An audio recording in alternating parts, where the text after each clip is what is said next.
ketika ku berdoa, itu nyata. Mari kita akan berdoa. Tuhan Yesus, tolong supaya malam hari ini kami boleh mendapatkan berkat rohani setelah kami banyak mengalami di sisi kehidupan kami dalam bekerja dan juga melakukan aktivitas kami, Tuhan. Kami juga mendapatkan berkat-berkat dari situ.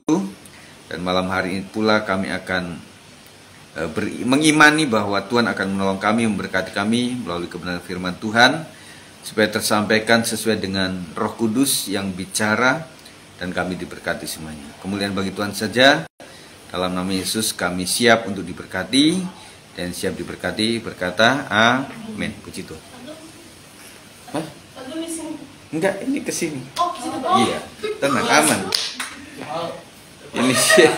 Ini khusus untuk ini aja, renungan daripada saya menyampaikan melalui media sekalian di sini ya. Gimana kabar ini? Ini ada beberapa yang ini ya, yang nggak bisa hadir. Memang lebih berhasrat untuk outdoor, ya.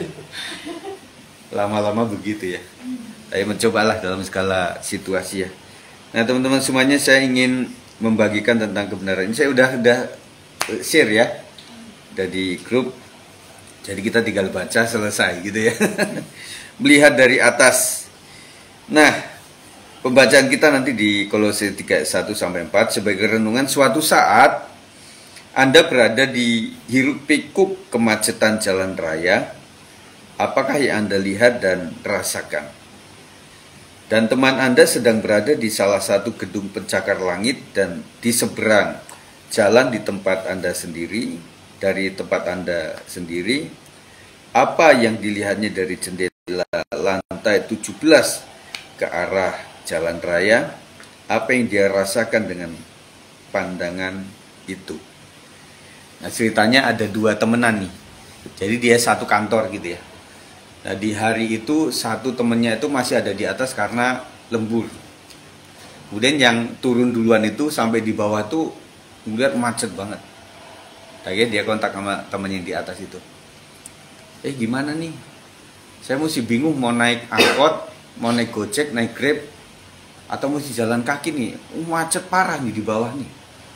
Kemudian temennya di atas tuh bilang gini, coba deh saya nengok ke jendela.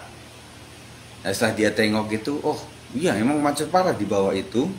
Tapi dari lantai berapa, 20 tadi, dia lihat itu cuma beberapa blok saja, nggak macet semua. Ternyata yang dari arah sana macet banget, tetapi yang arah ke sana jalan kamu pulang itu ada truk mogok. Sekitaran situ aja gitu. Jadi usul dari temen yang di atas, udah lu jalan aja. Paling nggak sampai sekilo lah. Paling cuma berapa blok aja. Habis itu banyak kan angkot juga muter di situ kok. Muter di situ semuanya, jadi lewat situ saja. Gitu.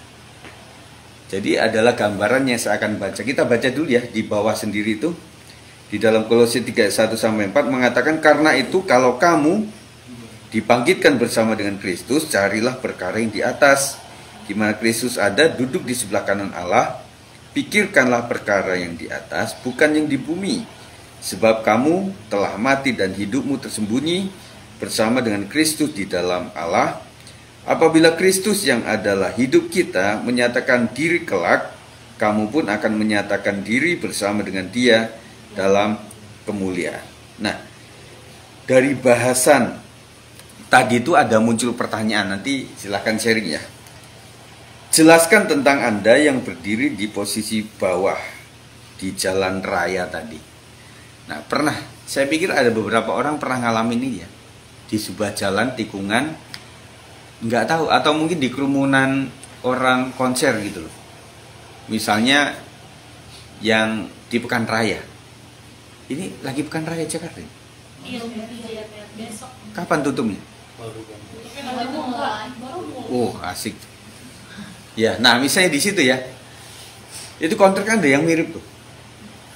Nah setelah nyampe di tengah tuh, kita tadi dari pintu mana ya? Nah padahal dari pintu itu kan parkir kita tuh.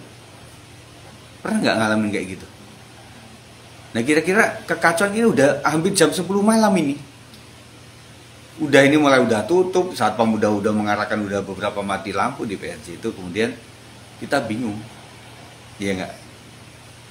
Terus kemudian ada di sebuah situasi di mana misalnya ke Jogja, kita bingung nih mau kemana nih. Kita udah ada di misalnya di candi apa gitu ya. Cuma kita nggak tahu nih teman-teman rombongan kita di mana. Kenapa kita bingung gitu?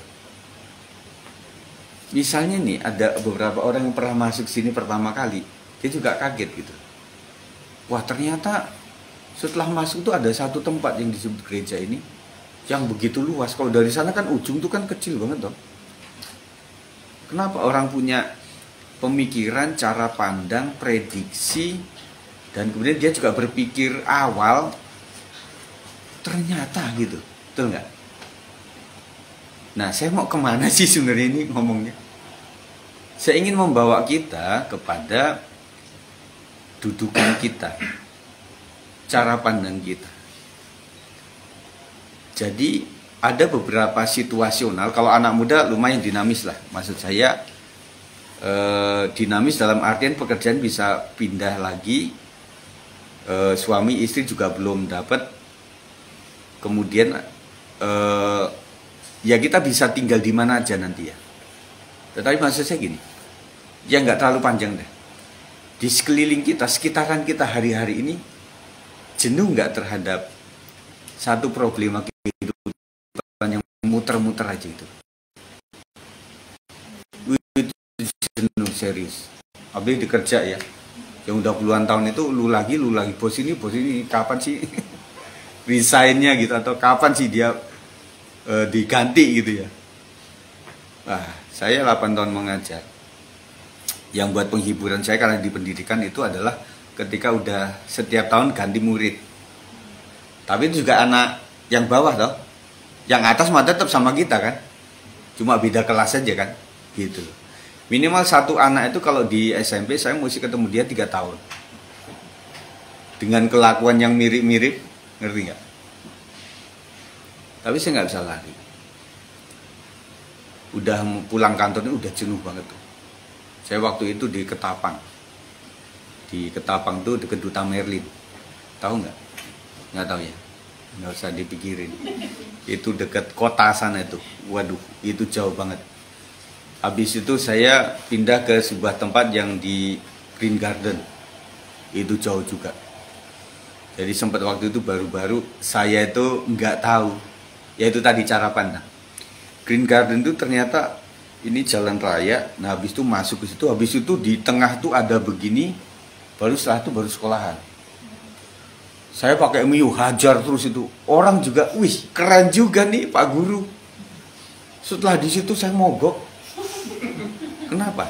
Ya saya berpikirnya kan ya ke perumahan pastinya enggak lah. Sini oke banjir kan. Jalan panjang itu kayak apa itu ya. Luar biasa, ini kan suka lewat situ juga dulu.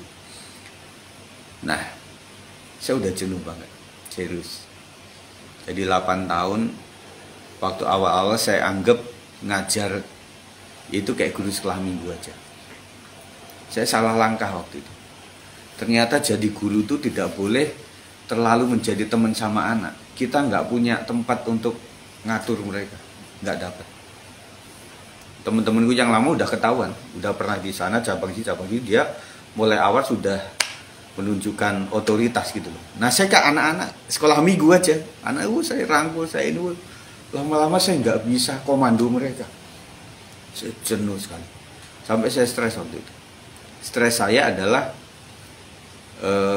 ngajar supaya anak tunduk sama saya harus marah sama dia. Dan saya marahnya dengan iman waktu itu. Dengan sungguh-sungguh. Ternyata amarah yang sungguh-sungguh itu membuat saya nggak sehat. Membuat saya akhirnya darah tinggi. Sampai waktu saya mau mengajar ke SMA waktu itu, saya mesti tangga itu saya naikin gitu. Sampai di atas, Pak Sigit, ini ada bawang putih. Udah gigit aja di situ. Dan saya di ruang BK. Jangan-jangan orang-orang ya, saya aja nggak nyadar kalau saya itu ada darah tinggi, kurus kayak gini. Nah, kayak di situ. Nah saya koreksi apa ya?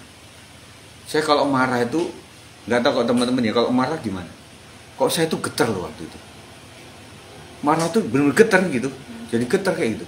Itu kalau orang flekmatik, orang pendiam kalau marah gitu tuh, getar. Jadi kayak itu bahaya memang. Karena apa? Saya marah dengan sepenuh hati. Padahal anak-anak ini kan anak-anak yang kreatif, dinamis, yang memang nggak boleh marah kita betul-betul kayak marah orang dewasa yang betul-betul marah yang kesalahannya nggak terampuni. Nah di tahun ke-3 saya mulai bisa. Artinya saya marah dalam artian bentuk saya memang harus marah, tetapi sampai di sini doang, nggak masuk ke hati. Membuat saya sehat, gitu. Jadi balik kepada cara pandang tadi. Jadi saya melihat bahwa kita memandangnya ini mesti serius banget atau enggak terhadap anak-anak yang kayak tadi itu. Karena kan anak-anak pendidikan itu entah nyenengin guru, kadang-kadang besoknya enggak lagi gitu. Jadi membuat saya belajar. Kayak teman-teman saya yang guru wanita bilang, Pak Sigit, untuk anak perempuan hati-hati Pak, karena mereka ada yang disebut tuh pas datang bulan itu paling mudah marah. Besokannya sebelumnya kemarin tuh begitu akrab sama saya. Nah hari paginya itu galak sama saya. Saya pikir kok berubah-ubah, berkepribadian dua gitu. Ternyata enggak. Nah itu kan belajar. Berarti saya mengolah hati dengan cara pandang yang berbeda, bahwa anak-anak itu dimarahin secukup, kita nggak sampai mendendam gitu. Jadi membuat saya sehat gitu. Nah, waktu saya udah dipindah ke Cibubur, legenda wisata itu udah mulai enak. Tapi balik kepada pembicaraan kita, itu udah jenuh. 8 tahun plus itu udah jenuh banget. Jenuh dalam arti. Nah, teman-teman gitu nggak kira-kira? Untung aja ada gaji. Coba nggak ada gaji, pasti udah pada keluar semua. Serius ya. Nah, maksudnya gini, kita akan mengalami di mana kita itu ada di situ. Apalagi nanti ya proyeksi ke depan teman-teman semuanya, kayak Kak Siska ini ya. Kita nanti ada terpatok, terikat kepada situasi, kondisi di mana kita nggak bisa merubah lagi udah. Kerjaanku ya di situ, suamiku, istriku ya ini, mau diapain? Udah nggak bisa. Terus kemudian ketika orang sudah menempat di satu rumah yang udah dia beli, minimal kan puluhan tahun, tetanggaku ya ini udah, gitu. Ngerti nggak? Nah saya punya kakak adik yang sifatnya kayak gitu, ya itu aja nggak ganti. Emang bisa ini udah bosan banget lu adik lu, ganti deh adik yang lain, nggak bisa. Ngalamin nggak? Dimana kita punya orang tua udah kayak gitu. Orang laki-laki, orang tua yang sudah umur 40 ke sana, itu udah nggak bisa dibentuk. Udah gitu aja. Kita nggak bisa ganti. Dan kita harus terima itu gitu loh. Iya nggak? Nah istilah kata wilayah kita ya begini, kalau saya di Sriwangi gini aja udah. Mau apanya, mau diapain lagi udah. Kerjaan, cici, saya lah. Terus saya udah kerja semua. Udah gitu aja. Kecuali kita itu mudah itu loh. Ada orang teman saya, dia keluar dari sini langsung dicaplok oleh orang. Ada kayak gitu. Sela kayak gitu nggak Sela? Mudah ini loh, mudah diterima orang perusahaan gitu. Agak begitu. 2 minggu. Iya, lumayan. Ada orang-orang tuh kalau dia keluar kerja langsung dapat aja, kayak hoki gitu. Ada yang kayak gitu tuh. Tetapi ada orang yang memang nggak punya kuasa gitu. Orang kayak gini biasanya tingkatannya agak atas ya. Kabak belum, tapi udah kayak SDM gitu. Yang sudah punya anak buah biasanya perusahaan paling ambil dia. Tetapi kalau masih karyawan, siapa yang mau ngambil? Oh ya udah gitu aja, kita ya udah bangun pagi jam segitu, ntar pulangnya segitu. Seneng-seneng itu kalau pas gajian itu 1-2 hari ya. Habis itu bete lagi udah ini uang juga udah mulai kosong, si emak juga minta inilah, habis itu yang ngadepin ini lagi, yang itu kita berpikir, waduh seandainya saya ada perusahaan yang ngambil saya ini, saya tinggalin sekarang juga. Tetapi kadang penghiburan lagi, ada lagi. Nah anehnya gitu teman-teman ya, kalau kita pas nggak sejahtera dalam sebuah perusahaan itu ya, kita udah pengen pamit itu, tiba-tiba bos kok baik-baik loh. Kadang-kadang teman-teman kerja itu enak semua. Aduh mikir lagi gitu ya. Udahlah tundalah, nggak pergi lagi lah, nggak keluar kerja. Udah gitu 3 bulan, kayak gitu lagi penyakitnya teman-teman kita, bos kita. Aduh, tapi akhirnya juga kita nggak bisa lagi. Nah berarti harus dirombak apanya teman-teman sekalian. Jadi kita itu kayak ada di bawah tadi loh. Ketemu angkot yang sama, nomornya ya itu aja ganti-ganti, tetap apa asapnya kayak gitu. Ketemu bus yang gitu yang nggak bisa bergerak, kayaknya kita itu udah mati kutu di situ. Berarti yang harus kita tarik itu kita coba naik ke atas. Kita coba naik ke atas gitu. Dalam arti rohani, kita mulai cari cara pandang Tuhan tuh kayak gimana untuk anak-anaknya terhadap kita ini. Cuma itu saja. Dan banyak, terus terang saya masih umur saya 51-an. Nggak terlalu banyak, tetapi lumayan cukup banyak pelajaran. Jadi prediksi iya, atau ekspektasi itu, wah kalau anak muda ekspektasi malah luar biasa.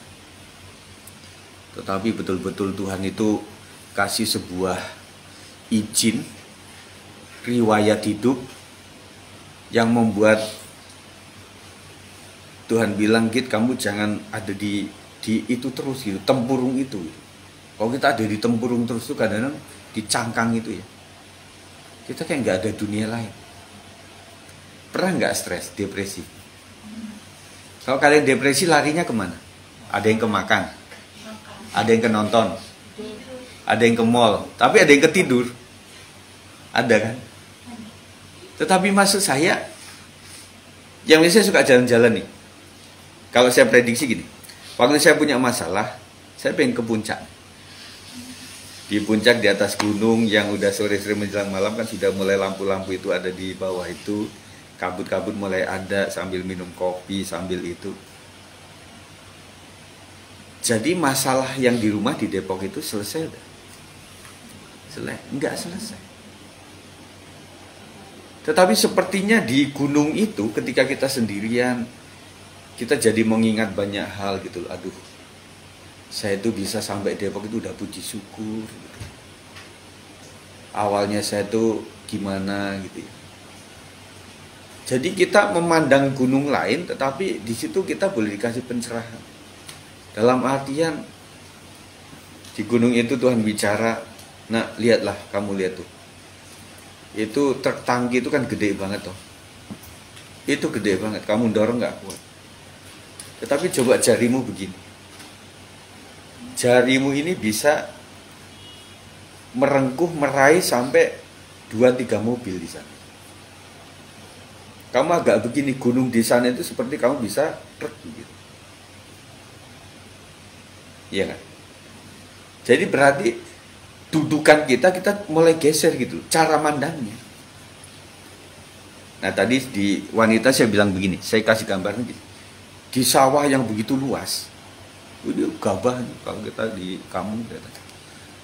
Saya juga bingung itu, orang yang punya sawah luas itu kok alamatnya nggak salah gitu. Kayak di Cianjur itu kan luas kayak gitu, si bapak itu tanah di mana kan, yang namanya kalau padi udah itu kan sama semuanya, tapi tahu dia. Nah setelah itu udah mulai mau panen gitu, dia bingung di situ. Saya punya banyak gabah ini, saya pengen jual, tapi gimana caranya ini, saya sendirian gitu. Sampai ketika dia itu mulai berpikir, dudukan saya harus saya rubah. Saya harus pergi keluar dari sawah ini. Saya coba ke pasar, ke daerah-daerah pasar situ ada tengkulak, ada orang-orang yang bisa nampung itu. Kita bilang sama dia, Pak, saya tuh punya gabah, itu ada 5 hektar. Saya nggak punya pickup, Pak. Saya nggak punya pekerja, saya sendirian. Anak-anak saya masih kecil. Saya pengen jual itu, Pak. Gimana caranya? Si Pak bilang gini, udah, saya yang beli pickup dari saya. Nanti saya yang nimbang, Bapak tinggal lihat saja, karyawan saya nanti akan bawa semua itu, semua bertruk-truk itu, tinggal timbang sekian, saya beli kepada Bapak. Solusinya di mana? tempat masalah itu di sawah itu gitu. Tetapi dia mulai ada di tempat lain untuk memandangnya. Ternyata ada orang yang bisa nolong saya. Proyek kita di mana? Apakah di pasar? Enggak lah. Tetap di situ, tetapi kita mengolahnya dengan cara yang berbeda gitu. Nah, contoh kata di sebagai karyawan itu yang paling nggak disuka itu pasti bos langsung ya, bos langsung. Siapa di atas kita yang paling langsung itu, yang langsung direct sama kita? Kita berpikirnya cara pandangnya gimana ya? Kan gitu mikirnya. Dan contoh kata gitu, cara pandang yang baik lah. Kalian udah malam ini, saya akan berpikir gini. Kalau nanti saya menjadi seorang bos, saya nggak akan perlakukan seperti itu. Saya belajar mental dulu untuk mencari yang baiknya dari dia. Terus sebenarnya sisi positif dari orang ini gimana gitu? Dengan cara seperti itu memang betul-betul ini deadline-nya selesai. Karena tahu aja memang karyawan kita itu karyawan kalau memang bosnya nggak terlalu killer, nggak terlalu ini, nggak terlalu nge-deadline ya memang ya kayak alat adatnya kita waktu kuliah lah. Dari Senin dikasih tugas, Kamis dikumpulkan, kapan ngerjainnya? Ya pasti Rabu malam. Kan kayak gitu ya. Dengan begitu kita punya dudukan. Oke, kalau saya mendudukkan diri di sini, saya akan mati di situ. Dalam artian mati ide, nggak bisa lakukan apa. Coba saya mulai mendudukkan diri dari tempat lain. Di tempat lain itu adalah ketika misalnya kita sedang sakit. Sedang sakit kemudian bos bilang gini, "Nah, kamu silahkan berobat dulu deh. Sementara kamu belum sehat, ya udah kamu cuti dulu." Sudah cuti akhirnya ada wacana lagi. Saya mau cari pengganti kamu dulu ya. Sementara kamu lagi berobat. Hati kita gimana? Itu cara mendudukkan di tempat lain. Artinya bahwa pekerjaan ini begitu mulia, begitu fungsi buat saya. Nah setelah itu apa yang terjadi pada kita? Sesakit apapun kita usahakan supaya terlihat sehat. Gitu. Ngerti nggak?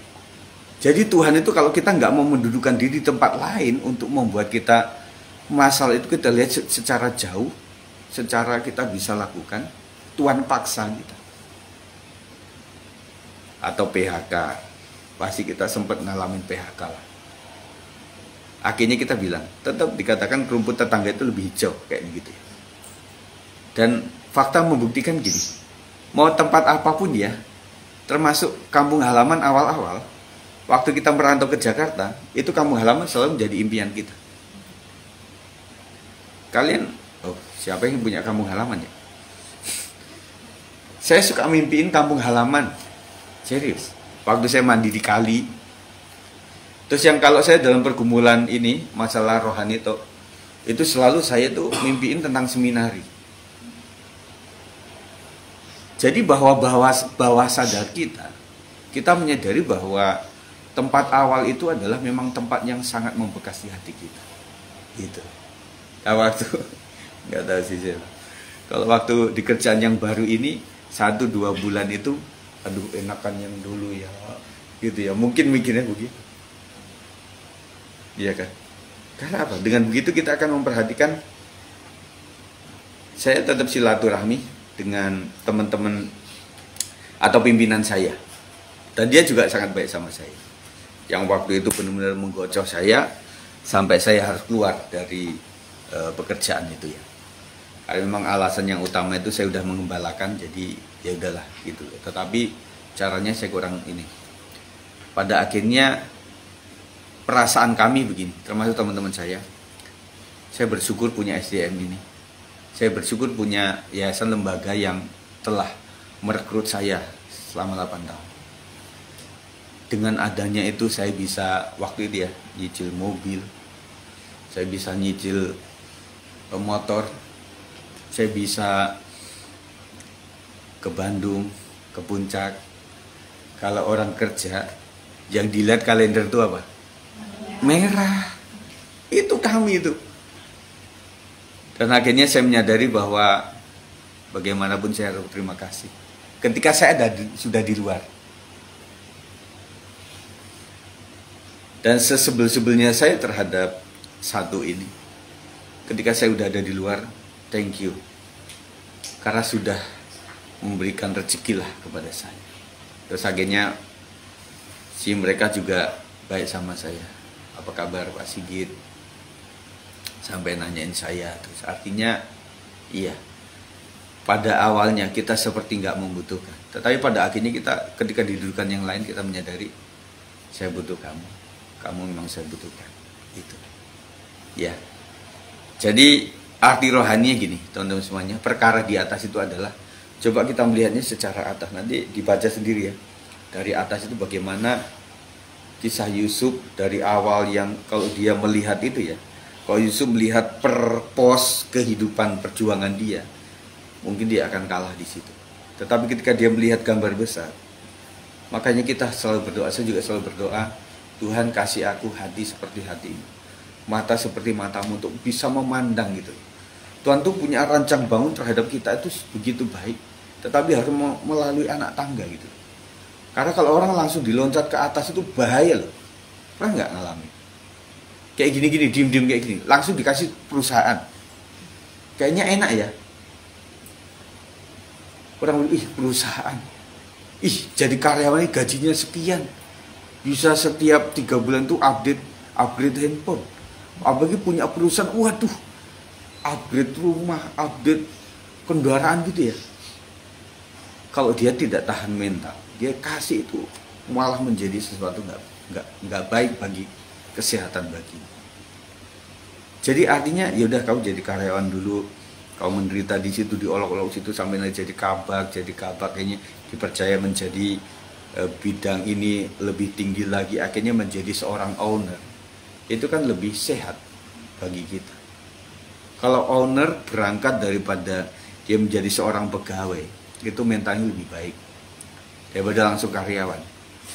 Yang kalau dia hoki, dia menjadi seorang bos yang killer sama karyawan, nggak peduli dengan jerih payah karyawan, karena dia nggak pernah jadi karyawan.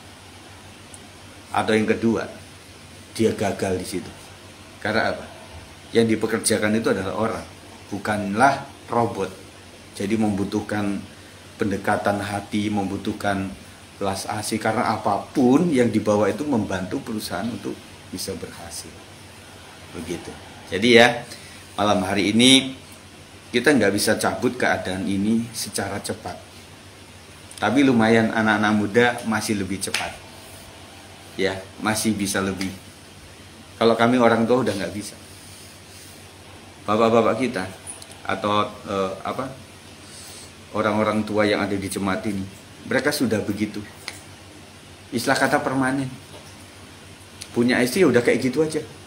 Punya suami udah kayak gitu aja. Betul nggak? Udah nggak bisa diubah lagi. Mau pindah lagi udah nggak bisa. Pokoknya udah di situ saja, udah puluhan tahun. Tetangganya udah kayak gitu. Langganan dia yang tempat sampai dia ngutang ke warung itu ya udah itu aja, udah ibunya udah. Akhirnya membuat orang betah apa? Cara pandang dia. Songong banget tuh orang, enggak, tapi dia kan pernah baik sama kita. Oh iya benar juga ya. Waktu kita kesusahan dia banyak bantu sama kita. Ya udahlah, plus minus. Jadi kita itu plus minus, ada kurang, ada lebih. Nanti saling menerima satu sama lain. Oke ya, itu saja sampaikan malam hari ini. Dan kemudian nanti setelah doa ini saya akan tutup dengan doa berkat. Silakan saja nanti ngobrol-ngobrol untuk kedepannya, Bang Itu ya, Bang David, Lisa, Kak Siska ya, untuk ngobrolin tentang ke depan ini bagaimana supaya, karena kita mengadap terus, kita sudah kadung pernah di luar nih. Nah itu resiko itu. Kalau sudah pernah di luar, nanti ada kangen. Tapi puji Tuhan kalian masih bisa itu. Nah komisi di luar kalian itu kasihan juga. Pak Sigit, kita keluar berapa satu orang, gitu ya, emak-emak kita itu ya. Tetapi kalian masih punya. Tetapi maksud saya adalah coba memanage ini supaya meskipun di sini ataupun di luar itu adalah satu media saja. Tetapi intinya kita tetap menyatukan ini ya.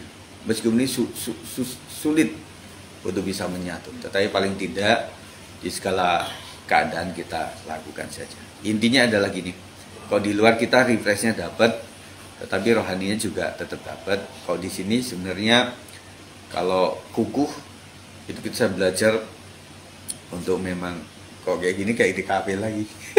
Sebenarnya tujuannya supaya miniatur ibadah pelayanan gitu sih tujuannya.